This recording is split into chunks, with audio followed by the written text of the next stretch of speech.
Oke, jadi gue akan ceritain ya.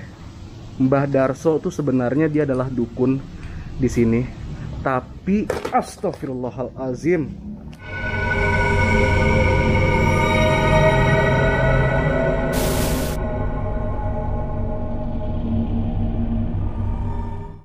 Yo, what's up bro? Balik lagi bareng gue, Irfan Jayani. Dan sore hari ini teman-teman, gue sedang berada di Kabupaten Tangerang. Dan tepat di hadapan gue ada satu rumah yang sudah terbengkalai kurang lebih 15 tahun gitu cuy. Wow, gokil ya. Dan gue akan ceritain nanti di dalam ini rumah milik siapa. Ya teman-teman, di belakang gue ini ada rumah yang sudah terbengkalai kurang lebih 15 tahun gitu. Dan sekarang pukul 15:36. Kebetulan hari ini tuh puasa kedua cuy. Ya alhamdulillah ya, puasa kedua diberikan kelancaran. Itulah ya, ini gue sambil ngabuburit. Jadi kita explore rumah kosong ini cuy. Let's go. Oke teman-teman, sekarang kita coba masuk dan kita explore rumah yang di depan gue ini. Tapi sebelum masuk, kalian bisa lihat dulu ya bagian depannya. Ini banyak banget pohon bambu cuy. Gue nggak paham sih ini bambu kuning atau bambu biasa ya. Tapi kalau dilihat sih ini kayaknya bambu kuning ya nggak sih? Dan mitosnya katanya kalau bambu kuning di depan rumah itu untuk nangkal setan-setan yang bisa masuk ke rumah. Wow. Tapi kalian bisa lihat ya, rumah ini bagian depannya tuh sudah porak-poranda. Oke, gue akan bercerita ya buat teman-teman semua. Jadi rumah ini tuh sebenarnya milik dari Mbah Darso cuy. Mbah Darso itu siapa? Jadi Mbah Darso itu adalah salah satu dukun yang berada di Kabupaten Tangerang. Wow. Dan informasi yang gue dapet sih, rumah bagian depan ini katanya geledek. Astagfirullahaladzim, itu suara geledek. Iya, katanya rumah bagian depan ini dijadikan untuk penerimaan tamu gitu teman-teman. Jadi kalau misalkan ada yang ingin berobat itu nggak langsung ke ruang prakteknya di belakang sana, tapi diterima di sini dulu cuy. Wow, gokil ya. Sebenarnya rumahnya ini lumayan besar sih. Ini ada kamar tidur di sini. Dan ini sebenarnya ruang tamu nih kalau kalian bisa lihat. Cuman sudah dipenuhi oleh semak belukar. Gue harus berhati-hati, gue takut ada ular nih sebenarnya di sini. Bismillahirrahmanirrahim. Assalamualaikum. Wow. Oke, aduh. Ya kalian bisa lihat di sini ada kamar lagi cuy. Ya kan? Tuh. Astagfirullahalazim. Ini serem banget dah rumah bagian depannya. Karena lantainya sudah penuh dengan semak belukar cuy. Wow. Dan saat ini posisi sudah mendung banget nih. Udah pengen hujan. Jadi kayaknya gue harus Astagfirullah. Oke, itu suara gesekan pohon bambu yang tertiup angin. Dan suara petir. Oke, dan ini ada satu ruangan lagi, tapi gue nggak paham ya. Ini ruangan apa kecil begini. Kalau yang ini sih gue paham nih, ini adalah toilet. Kalau kalian bisa lihat, ini bentuknya memang seperti, oh bukan seperti, memang toilet cuy. Ini memang toilet. Wow, dan gue harus berhati-hati banget dalam melangkah di sini. Oke. Dan rumah yang bagian sini tuh udah hancur banget teman-teman, kalian bisa lihat kan. Aduh. Oke. Wow. Oke, jadi gue akan ceritain ya. Mbah Darso tuh sebenarnya dia adalah dukun di sini. Tapi astagfirullahalazim. Wow, kaget gue. Anjir, ini gue nginjek genteng rubuh dong. Kaget gue. Gue harus berhati-hati dalam melangkah cuy. Gila. Gue nginjek genteng, rubuh gentengnya. Karena mungkin gue udah berat kali ya, berat badan gue. Sama berat mikirin kamu. Bercanda. Yaudah, gue mau cerita juga nih teman-teman. Jadi rumah ini tuh adalah milik dari dukun Mbah Darso, yang mana dulunya itu dia sering banget buka praktek di sini. Dan dia menerima praktek apa namanya, susuk, santet, terus melet atau hal-hal lain lah ya. Itu sih yang gue dengar dari cerita warga ya. Dan ada satu kejadian di mana ada satu ritual di mana yang datang ke sini memasang susuk itu harus melakukan penganceritan cuy. Dan ada satu korban dari penganceritan itu yang sampai hamil dan dia datang ke sini untuk minta tanggung jawab dari Mbak Darso. Namun naas cuy. Jadi pas si perempuan itu datang ke sini untuk minta pertanggungjawaban, ternyata dikasih minuman yang bercampur racun oleh Mbak Darso. Wow, tega banget ya. Yaudah lah ya, kita lanjutin lagi explore cuy. Let's go. Oke teman-teman, sekarang kita coba masuk ke dalam rumah utama dari Mbak Darso. Bismillahirrahmanirrahim. Assalamualaikum. Oke, dan ini sepertinya gue sudah berada di rumah utama dari Mbak Darso. Karena rumah yang bagian depan ini adalah untuk penerimaan tamu. Jadi untuk siapapun yang datang ke sini dulu ketika rumah ini masih aktif, itu ruang tunggunya sebenarnya. Dan ruang prakteknya ada di lantai 2 sini teman-teman. Dan sebelum kita naik ke atas, kita coba lihat dulu di bagian halaman depan. Ya, kalian bisa lihat ya, bagian halaman depannya itu sudah penuh semak-semak, seperti hutan malah. Iya, cenderung seperti hutan cuy. Kalian bisa lihat ya, tuh. Wow, ini kalau malam tentunya serem banget sih. Ditambah di sana banyak banget pohon bambu. Dan sepertinya rumah ini tuh dikelilingi oleh pohon-pohon bambu ya. Dan di sini masih ada sarung. Oke, dan lagi-lagi suara petir sudah mulai berkumandang. Jadi kemungkinan gue harus bergegas cuy. Gue takut terjebak hujan di dalam sini. Ya, gue sangat miris sih sebenarnya ketika gue dapat cerita dari warga di mana si Mbak Darso ini melakukan praktek perdukunan di rumah ini, dan kebanyakan mayoritas pasiennya yang datang adalah wanita. Kemungkinan dimanfaatkan oleh Mbak Darso untuk meluapkan nafsu bejatnya cuy. Dimana setiap wanita yang datang ke sini yang ingin pasang susuk atau ingin bikin penglaris itu harus melakukan pengenceritan di rumah dia atau di sini. Wah, sungguh tega banget sih. Oke, kita lanjut fokus lagi explore-nya, dan di sini sepertinya adalah bagian dapur ya teman-teman. Ya nggak sih? Kalau dilihat-lihat ini sepertinya adalah bagian dapur. Ya kan, dindingnya dipenuhi oleh keramik, dan di sini ada wastafel. Oke, tapi gue juga kurang paham ya berapa total jumlah korban yang diencrit sama Mbak Darso. Tapi yang jelas ada satu perempuan yang merupakan salah satu mantan pasien dari Mbak Darso yang ternyata sudah hamil, dan perempuan itu tuh datang ke rumah ini untuk meminta pertanggungjawaban dari Mbak Darso. Namun sayang, seribu sayang, bukan tanggung jawab yang dilakukan oleh Mbak Darso, tapi malah dikasih air yang bercampur racun, sehingga wanita tersebut meninggal di rumah ini teman-teman. Oke, dan ini sepertinya adalah kamar ya teman-teman. Assalamualaikum. Oke. Ya, dan kamarnya kecil gitu aja, dan langsung menghadap ke luar, dan lagi-lagi di bagian luarnya ada pohon bambu dong. Wow. Dan di sini ada foto perempuan Rani. Nggak paham gue. Itu mungkin salah satu pasien di sini kali ya. Tapi nggak paham juga gue.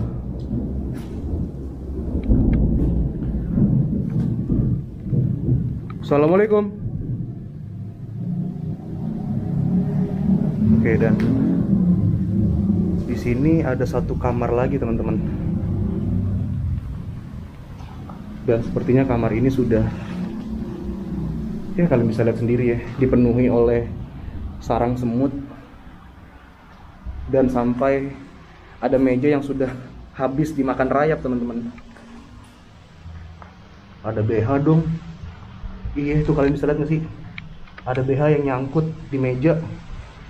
Atau jangan-jangan ini, aku nggak mau berasumsi deh, takut salah ngomong gue. Tapi bisa-bisanya ya, tuh, Ini ada BH, di mana BH ini tuh ditanam di dalam meja atau kursi. Dan ini baru kebongkar karena rayap, teman-teman. Allah alam deh, gak paham gue. Tapi yang gue sangat keren adalah ada sarang semut yang sudah berdiri kokoh. Ini kalau gue hancurin banyak banget semut dan rayap pastinya nih. Wow, astagfirullahaladzim. Oke, kita coba lanjut lagi. Dan di sini ada satu ruangan lagi, teman-teman. Ya, gue nggak paham ini ruangan apa. Tapi biasanya kalau ada ruangan di bawah tangga kayak begini, biasanya untuk gudang sih ya. Biasanya untuk nyimpen-nyimpen barang atau perkakas. Oke. Dan di depan gue ada satu buah tangga untuk menuju ke ruang prakteknya, teman-teman. Iya, dan di depan gue ini ada satu buah tangga untuk menuju ke atas atau ke lantai 2, yang mana di lantai 2 itu adalah menjadi tempat ruang praktek dari Mbah Darso, cuy. Dan di ruangan itu juga menjadi saksi di mana Mbah Darso melakukan pengenceritan dengan pasien-pasiennya. Wow, gue gak kebayang ketika rumah ini masih aktif. Banyak banget berarti perempuan-perempuan cantik yang datang ke sini, yang pengen pasang susuk atau untuk memikat laki-laki, cuy. Dan sebenarnya kalau kalian mau memikat laki-laki tuh nggak perlu pasang susuk sih sebenarnya. Banyak hal untuk bikin laki-laki tertarik dengan kalian. Itu ya, kita lanjutin lagi explore-nya. Kita ke atas, let's go. Oke teman-teman, kita lanjutin lagi explore-nya. Dan kita coba naik ke lantai 2.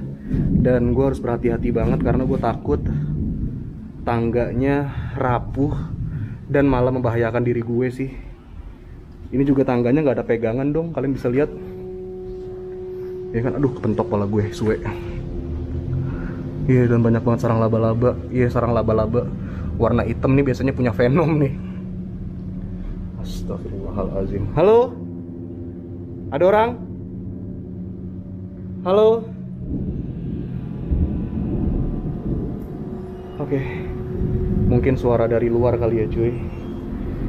Kita kembali fokus lagi. Tapi jujur aja nih, gua kok deg-degan ya mau naik ke atas ini ya. Ya jujur aja gue deg-degan. Gue juga agak serem ngelihat struktur lantai yang sudah mulai miring. Gue takutnya ini udah gak kuat nih lantainya. Tapi bismillahirrahmanirrahim deh. Semoga aman. Bismillahirrahmanirrahim. Assalamualaikum.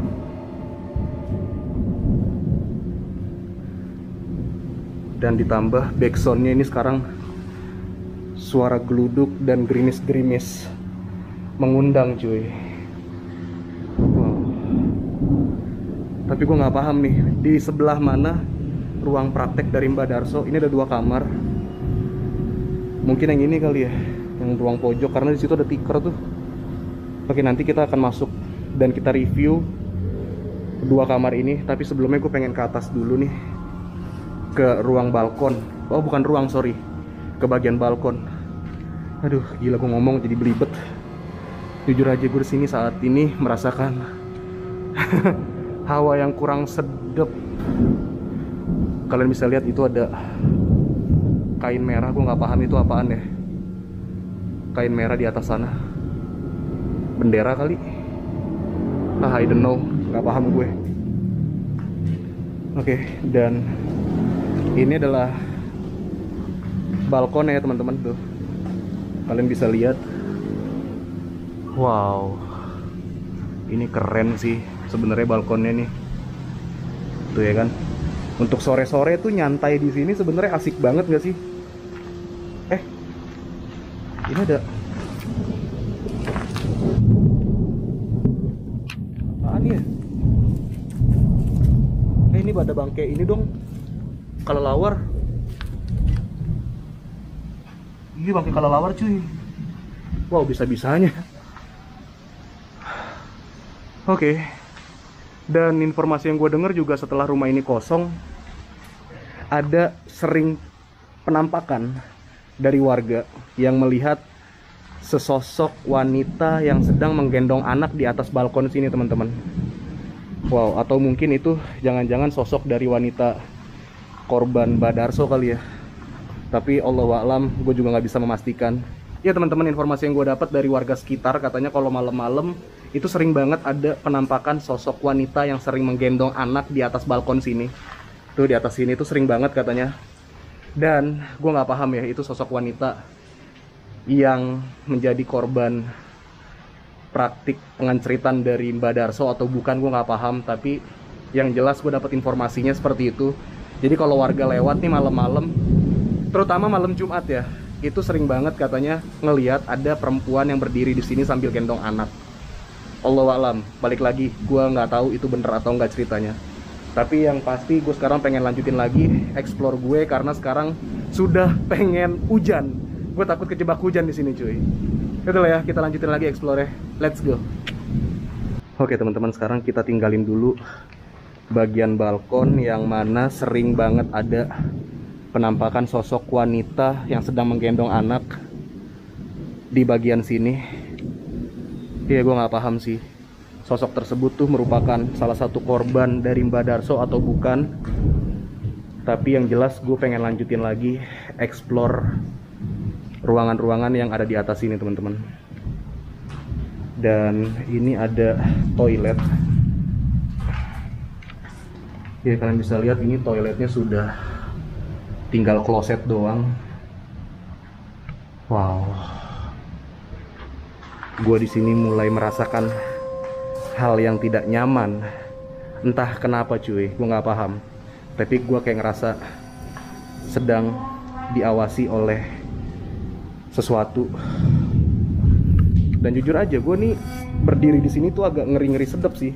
Ngelihat struktur dari bangunan atau lantainya tuh udah mulai miring. Bismillahirrahmanirrahim. Assalamualaikum. Oke, ini adalah kamar pertama yang gue masukin di lantai 2. Dan posisinya sudah ngeblong gini aja dong. Iya, udah kosong. Coba kita lihat bagian view dari jendela di kamar sini. Dan lagi-lagi view-nya adalah pohon bambu kuning.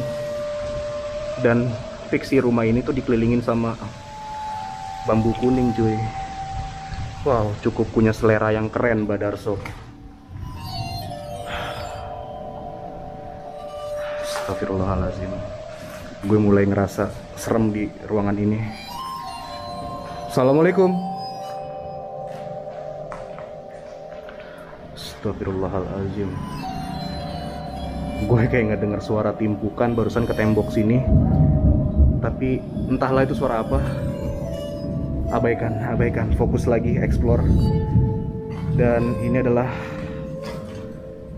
kamar kedua yang gue explore atau gue masukin di lantai atas. Tapi kayaknya gue harus berhati-hati sama laba-laba ini. Kayaknya laba-laba ini beracun ya teman-teman. Kalian bisa lihat nggak sih? Tuh, gue harus berhati-hati, gue takut laba-laba ini beracun. Jadi gue nggak berani untuk masuk lebih jauh ke dalam. Takutnya ada hewan-hewan sejenis yang beracun malah berbahaya ke diri gue. Jadi kalian bisa lihat aja nih dari sini. Itu adalah tempat dimana Mbak Darso melakukan prakteknya kali ya, di lantai 2 dan di bagian kamar ini. Jujur aja gue deg-degan nih ngeliatin laba-laba ini, takut nyerang. Ya, disinilah merupakan tempat dimana si Mbak Darso melakukan praktek pengenceritan dengan beberapa pasiennya cuy. Kemungkinan di kamar ini ya, karena gue juga nggak tahu pasti di ruangan mana dia melakukan. Tapi yang jelas katanya ada di lantai 2. Dan sorry banget, gue nggak berani banget masuk ke sana karena gue takut ada hewan-hewan atau serangga-serangga yang beracun sejenisnya. Jadi kayaknya gue harus akhirin aja deh vlog gue sampai sini. Posisi juga sekarang sudah mulai gerimis-gerimis mengundang. Gue takut hujan lebat malah kejebak hujan gue di sini. Nanti yang ada gue buka puasanya di tempat angker bukan di rumah. Itulah ya teman-teman. Jadi kayaknya vlog gue sampai sini aja. Ya karena semua ruangan di sini sudah gua explore, jadi vlognya harus gua akhirin sampai sini cuy. Oke teman-teman, kayaknya vlog gua sampai sini aja karena gue sudah mulai lelah, letih, lesu dan juga lunglai. Dan ditambah juga wajah gue sudah mulai penuh dengan air keringat cuy. Terlebih lagi saat ini sudah mulai turun hujan, jadi kayaknya vlog gue sampai sini aja. By the way teman-teman, ada satu pesan yang bisa kita ambil dari video ini. Karena kita nggak perlu jual akidah, apalagi kita pasang susuk hanya demi mendapatkan seorang laki-laki cuy. Karena menurut gue sebagai laki-laki tidak perlu terlihat cantik untuk bisa bikin gue baper.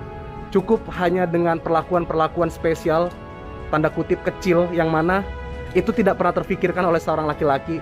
Kayak contoh lu ngambilin makan, ngelapin keringat, ngelus rambut, senyum di depan tuh di depan laki-laki. Itu udah bikin baper sih. Jadi nggak perlu terlihat cantik banget, apalagi sampai pasang susuk cuy. Cukup kasih perhatian kecil sih, udah cukup bikin baper. Sotoy banget deh gue, tapi itu yang gue rasain sih. Ya udahlah ya teman-teman, thank you banget sudah mampir ke channel gue dan nonton video ini sampai habis. Satu lagi, jangan lupa dukung terus channel gue supaya berkembang, supaya gue bisa menghibur kalian dengan video-video selanjutnya yang lebih menarik tentunya teman-teman. Dengan cara pencet tombol like, comment, subscribe, dan share ke teman-teman kalian. Akhir kata dari gue, Irfan Jayani di Kabupaten Tangerang, di rumah Mbah Dukun Cabul. Jangan lupa bahagia cuy.